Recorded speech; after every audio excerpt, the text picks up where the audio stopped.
Hey folks, so today I'm going to talk about something that I'm going to call the curious case of the Korean sharp wooden arrowhead. Yes, sharp wooden arrowhead. So the use of arrows that have wooden arrowheads is not unique to Korea. This is like ubiquitous across all cultures, right? And the research I've been doing and how I got into all this is something for another day, because again, I want to keep this a bit brief. But the reason why I wanted to publish this video and not like wait until I publish, figure out all this research stuff and then publish it all at once is because these specific arrows that I just built, this set of 5 that I've made, is going to be put through a lot of hard use. And during that time, obviously things could potentially happen. So I wanted to make sure to get all this on record ahead of time when the arrows are still fairly new. I have shot them a few times. Okay, so I wanted to show you guys before I shoot them a lot, right?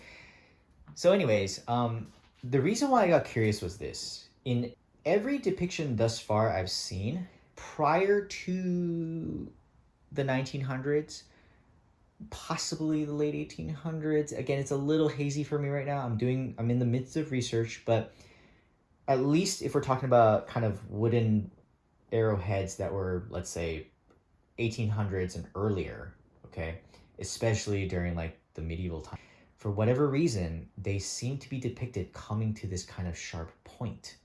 And again, some of the artwork like this, which is from a much later period, they still show it coming to a point. Why?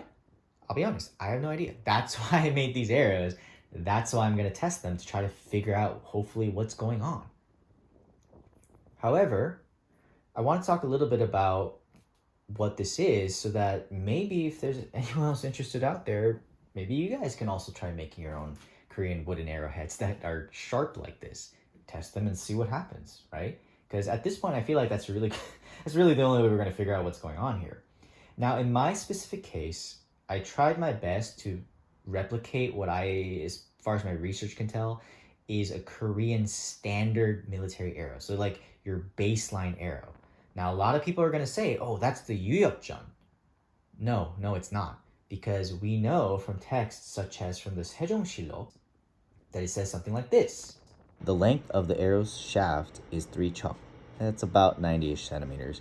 The front of the shaft is abated by 1 chok in length. The fletchings are 6 chon in length. It's about 18-ish centimeters, a little bit more. The nock is placed in the center and the fletchings are attached, and the fletchings are divided as they are installed.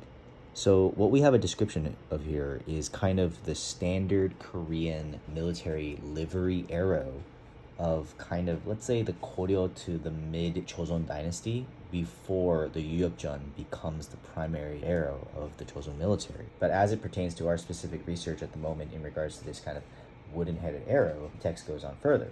The length of the arrow's shaft now is 4 chok, which is about 120 to 124 centimeters, or 3 chok 8 chon, which is about 115 to 118 centimeters long. If the fletchings are narrow and the arrowhead is rounded with no blades, it is called a 철전. The arrow is shot up to 180 pole or 80 pole. If the fletchings are even narrower and the arrowhead is made of wood, it is called a pakdu. It is shot up to 240 pole. These are used for military training. Notice how number 1, the arrow is much longer than your standard 유협전. Okay? And for those of you who don't know what a 유협전 is, it means willow leaf arrow, and it's kind of the ancestor of the Korean target arrow that eventually evolved into the jukshi today. Okay? So that's what it is. And so people still today call the modern jukshi 유협전 sometimes. But number 1, the arrow is a lot longer than your standard 유협전. Number 2, notice how the fletchings mentioned there are noted as being 6 chi, which again is it's like over 7 inches. That's a lot longer than your standard 유협전 fletching. So this arrow likely, it was a good, big, chunky arrow, okay? And probably looks something kind of like this. Obviously, I'm not 100% sure, but it was probably something to this effect, okay? So in my interpretation, I decided to try to make that arrow as best as I possibly could given my current understanding. So the shape of the fletchings, the length of the fletchings, the way that the nock is shaped, you can see this kind of V-nock thing going on here in some of the old artwork, so I try to do something like that. The shaft has a specialized kind of taper design, which is something I probably have to get into the future about Korean arrow shaft profiles, because they can get incredibly complex, is what I realized in my research and testing. But for now, again, we're going to talk a little bit about this arrowhead. Now, why is it pointed? I don't know. Arrowheads that are made out of wooden kind of blunts, I guess you could call them, from the 1900s, and in some cases, even from like the 1800s and whatnot, they are often shown as having either flat or kind of rounded tips. Now, the specific examples I'm showing you right now are not originals. They are reproductions done, like, let's say interpretive reproductions, like what I'm doing, done by Master Fletchers in Korea. So I looked at their work obviously extensively because they know what they're doing, they're masters, to try to get referencing for my example. But the difference is that while their arrow design is more appropriate for Korean traditional target archery, again, I wanted to make mine more based on the military standard arrow, which is why everything is so beefed up, if that makes sense. As far as the point itself is concerned, the fact that it's sharp probably indicates that it's meant to be shot at a certain type of target. At least that would be what makes sense to me. But artwork seems to imply that we're also shot at targets that your standard kind of wooden board target as well. So it's kind of like, right? At bare minimum, I will say this. I think that the reason why, as the text I read to you earlier states, that the wooden arrowhead was used primarily for training purposes is because back in the day, if you think about it, metal was expensive. You know, we have those stories about, like, in medieval times, how people would try to save nails and things like this because metal was hard to come by. It was hard to make. It was expensive. It was laborious, right? So I think for military training purposes in medieval Korea, they didn't want to waste metal on arrows that they knew, for the most part, with some exceptions, okay? But generally speaking, let's say in the majority of cases, they didn't want to use metal for points that were exclusively for training. I think they wanted to save the metal for situations where it warranted its use, even if it's a training arrow, or B, for actual combat arrows, right?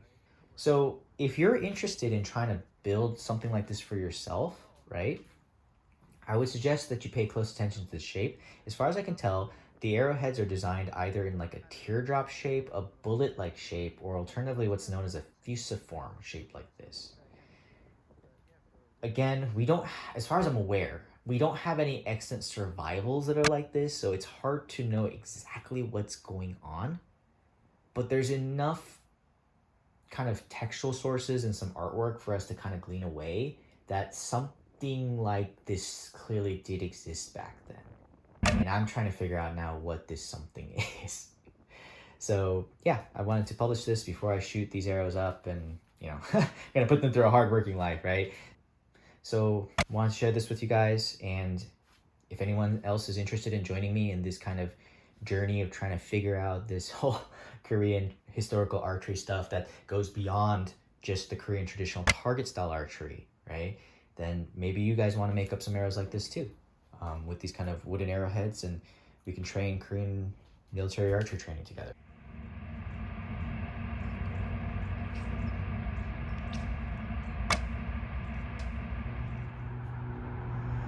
So, not too bad.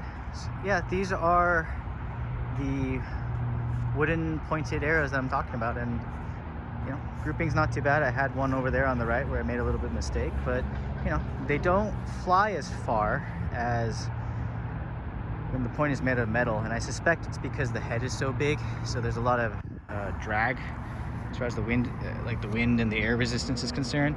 But yeah, wooden headed arrows, at least for training purposes, they definitely do work well. So far I'm happy, and I'm going to keep testing these things to see what happens, and I'll keep you guys updated on how it goes going into the future as far as the Korean traditional archery research is concerned. But that's what I wanted to show you guys, and hopefully inspire other people to, you know, make their own wooden pointed arrows and test. Anyways, I'll check you guys out next time.